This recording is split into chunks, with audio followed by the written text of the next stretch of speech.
හැඳුනුම්පත සංශෝධනය කිරීම. සමහර විට අපට සිද්ධ වෙනවා දැනට තියෙන හැඳුනුම්පතට වෙනස්කම් කරන්න.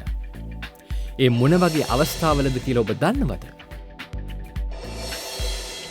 ඡායාරූපය අලුත් කළ යුතු නම්, රැකියාව ඇතුළත් කළ යුතු නම්, නම වෙනස් කළ යුතු නම්, පදිංචි ලිපිනය වෙනස් කළ යුතු නම්, තනතුරු නාම ඇතුළත් කළ යුතු නම්, හැඳුනුම්පත paludu වී ඇතිනම්.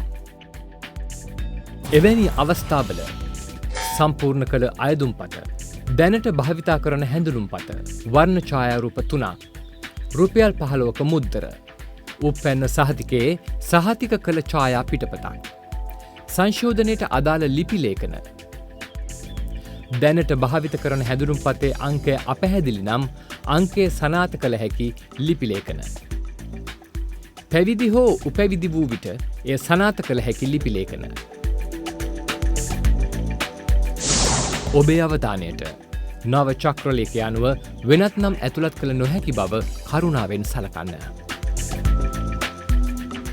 ග්‍රාම නිලධාරී සහ ප්‍රාදේශීය ලේකම්වරයා විසින් සහතික කළ අයදුම්පත අදාළ සියලුම ලියකියවිලි සමග උදේ 9:12 අතර පුද්ගලයන් ලියාපදිංචි කිරීමේ දෙපාර්තමේන්තුවට පැමිණ අමතර රුපියල් 1000ක මුදලක් සමග බාර දීමෙන් එක් දින සේවාව ඔස්සේ දිනකින් ඔබගේ හැඳුනුම්පත ලබා ගැනීමටද අවස්ථාව තිබේ.